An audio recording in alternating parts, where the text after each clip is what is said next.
Şuşanın səsi.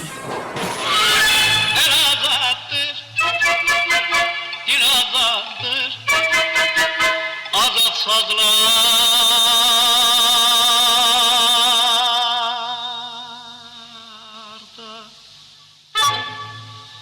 tel azattır. Çəkdiyim şəkili verim yadigar. Baxanda görsünlər bir yanda bahar, bir yanda dağların zirvəsində qar, bir yanda dərədən qalxan duman, çən. Qoy hamı bilsin ki, Şuşalıyam mən. Tarda dilləndirim rastı, mahuru, zümzümə eləyim seygahı, şuru. Yada düşsün bülbül, Rəşid, xan həmən. Qoy hamı bilsin ki, Şuşalıyam mən.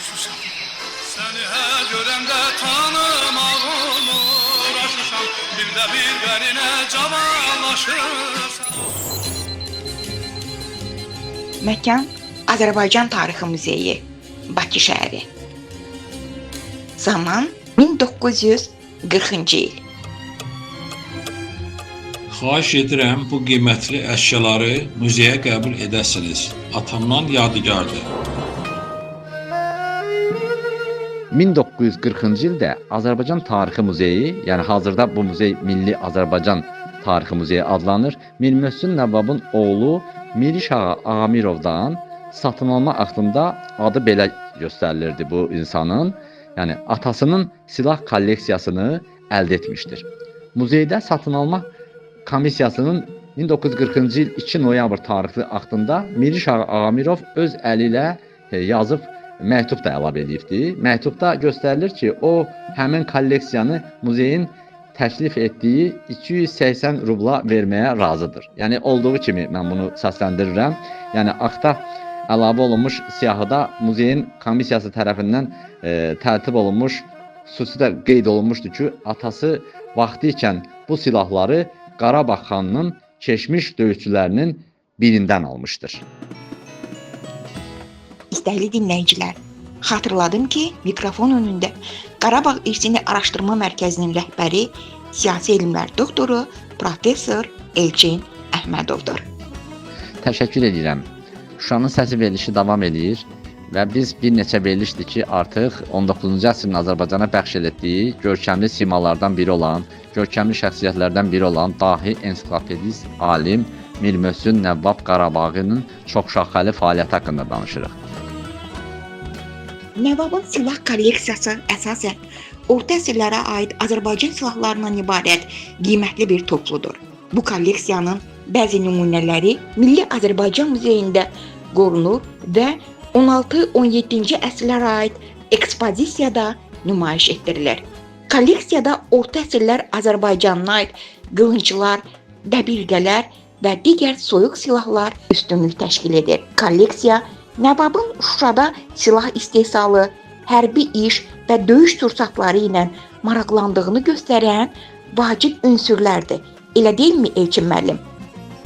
İlk növbədə diqqətə çatdırmalıyıq ki, bu mövzuda söhbətimizi biz davam elətdirərkən eyni zamanda dinləyicilərin nəzərinə çatdırmalıyıq ki, 2023-cü ildə Heydər Əliyev Fondu tərəfindən müəllifi Səbuhi Əhmədovun Mir Möhsün Nəvvabın kitab kolleksiyası və Şuşada silah istehsalı adlı kitab kataloq nəşr olunmuşdur ki, və biz bu faktları həmin kitab kataloqdan dinləyicilərin nəzərinə çatdırırıq. Yəni qeyd etdiyimiz kimi, muzeyin daxil olma kitabında söhbət Azərbaycan Milli Azərbaycan Tarixi Muzeyindən gedir. Daxil olma kitabında hər hansı daxil olmuş eksponatın təsviri, ölçüləri, saxlanma vəziyyəti, verilmiş və kim tərəfindən alınması qeyd edilmişdir. Kolleksiya 24 may 1941-ci il tarixində muzeyin Yeni Tarix Fonduna verilmiş, fondun inventar kitabında 1450-1458 nömrələri altında qeyd edilmişdir. В эфире «Голос Шуши».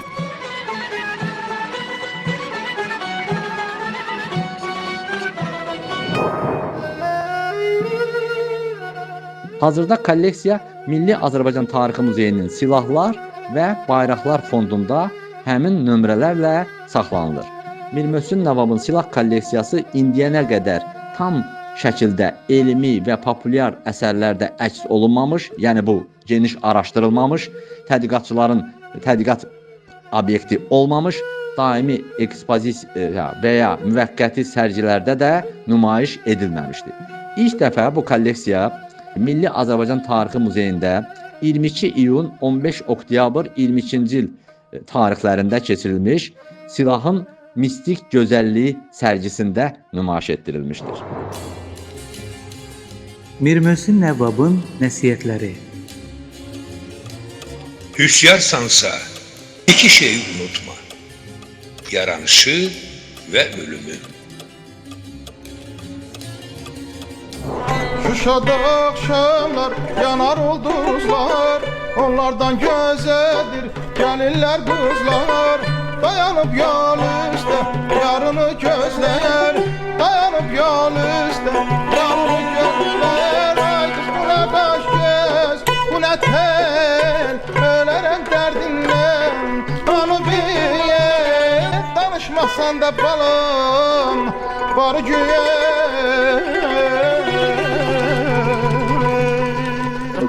Torpağın yurt vətən olması üçün iki şərt lazımdır. Biri odur ki, bu torpağı gərək əkib becərəsən. O birisi odur ki, torpağı yağlardan qoruyasan. Əgər torpağı əkib becərmədin, qorumağa dəyməz. Torpağı qoruya bilmədin, əkib becərməyə dəyməz. Vətəni sevmək azdır, onu qorumaq gərək. Şübhəsiz ki, Mir Möhsün Nəvab kimi böyük şəxsiyyət bu məşhur kəlamın dərin mənasını gözəl anlayırdı. Onu da yaxşı bilirdi ki, yadelli işğalçıların Şuşada daim gözü var. Ona görə də düşmənə qarşı həmişə hazırlıqlı olmağın lazım gəldiyini düşünürdü.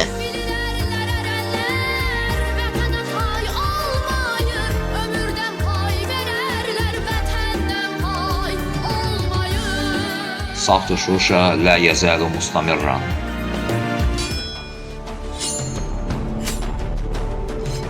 Bu kolleksiya çox maraqlı bir kolleksiyadır. Bu kolleksiyadan danışarkən qeyd etmək lazımdır ki, Azərbaycanda müdafiə silahları hələ qədim dövrlərdən istifadə olunmağa başlanmış, uzun və mürəkkəb təkamül yolu keçmişdir. 15-ci əsrin sonları, 16-cı əsrin əvvəllərində Azərbaycanın ağır silahlanmış süvarilərinin müdafiə silahları çox qatlı, hər tərəfli müdafiəni təmin edən mürəkkəb kompleks səviyyəsinə çatmışdır.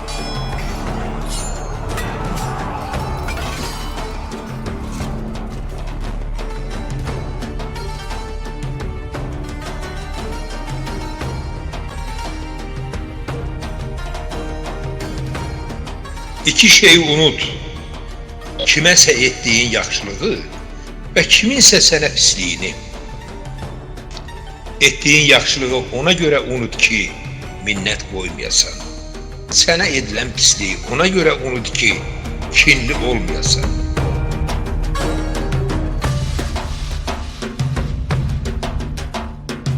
Hər yay sənin yaylalığına uçub gələn azad quşam, nə gözəlsən mənim Şuşam, cəmalına vurulmuşam. Vous entendez la voix de Choucha. La voix de Choucha continue.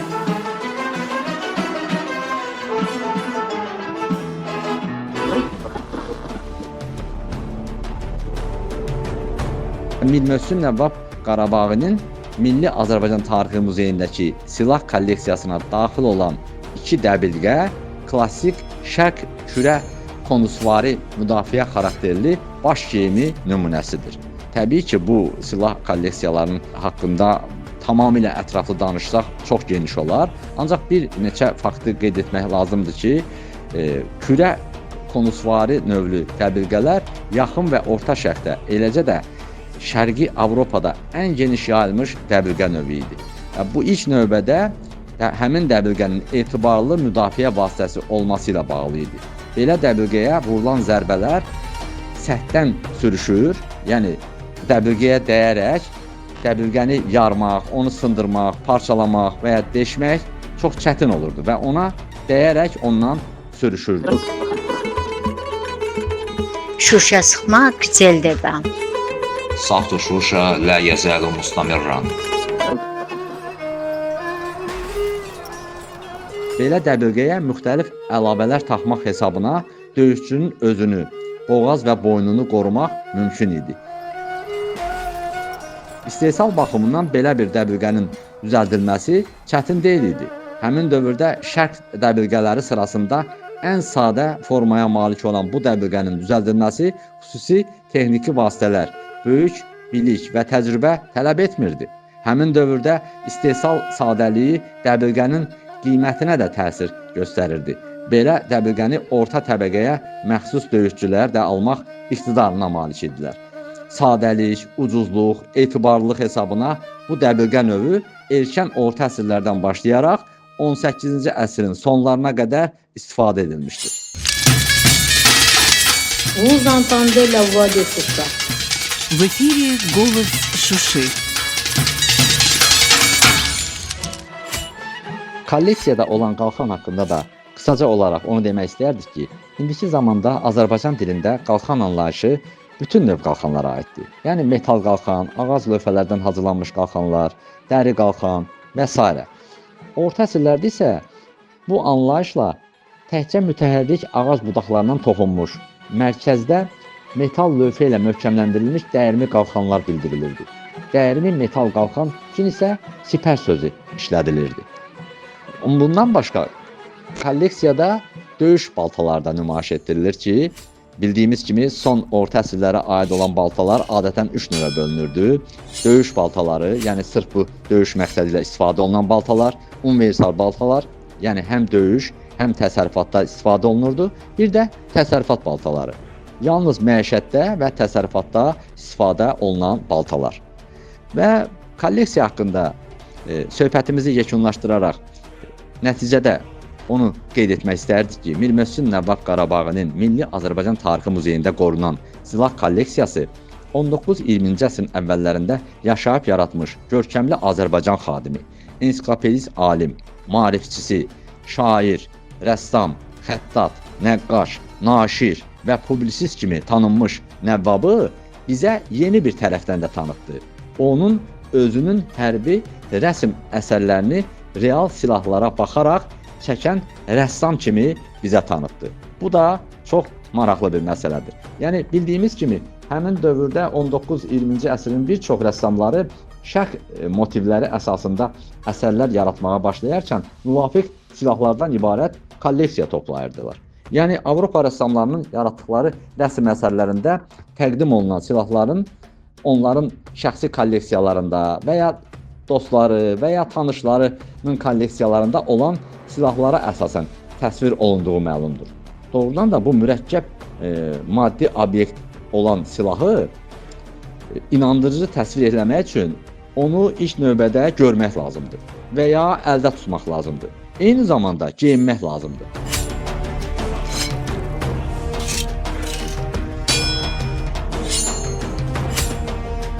Mir Mövsüm Nəvvabın muzeydə qorunan kolleksiyası isə onun hərbi rəsm əsərlərini naturadan çəkdiyini təsdiq edir. Bu çox maraqlı və çox çətin bir məsələdir. Mir Mövsüm Nəvvabın silah kolleksiyasının diqqəti artıq bizə Azərbaycan tarixşünaslığının ən az öyrənilmiş məsələlərindən birinə, Azərbaycanda silah istehsalı məsələsinə cəlb etməyə imkan verir.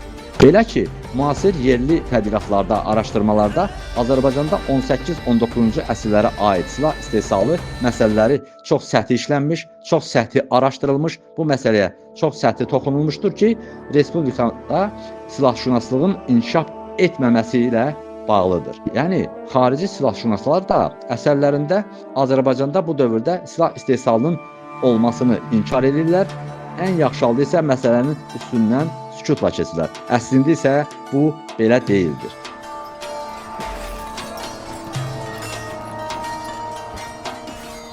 Azərbaycanda 18-19-cu əsrlərdə silah istehsalı geniş inkişaf etmişdi. Bu məsələdə geniş araşdırmaya, tədqiqatlara çox böyük ehtiyac vardır və bunu sübut edən maddi mədəniyyət nümunələri əsasında Mir Möhsün Nəvvabın silah kolleksiyası xüsusi əhəmiyyət kəsb edir. Onu da qeyd edək ki, bu silah kolleksiyası Azərbaycanda həm də dekorativ tətbiqi sənətin inkişafının nümayiş etdirən maddi mədəniyyət nümunəsi olmaqla bərabər, həm də hərb işinin vacib məqamlarından birinin Azərbaycan döyüşçüsünün silahlanma kompleksinin öyrənilməsində də unikal bir mənbədir. Saxtı Şuşa la yazalu mustamirran.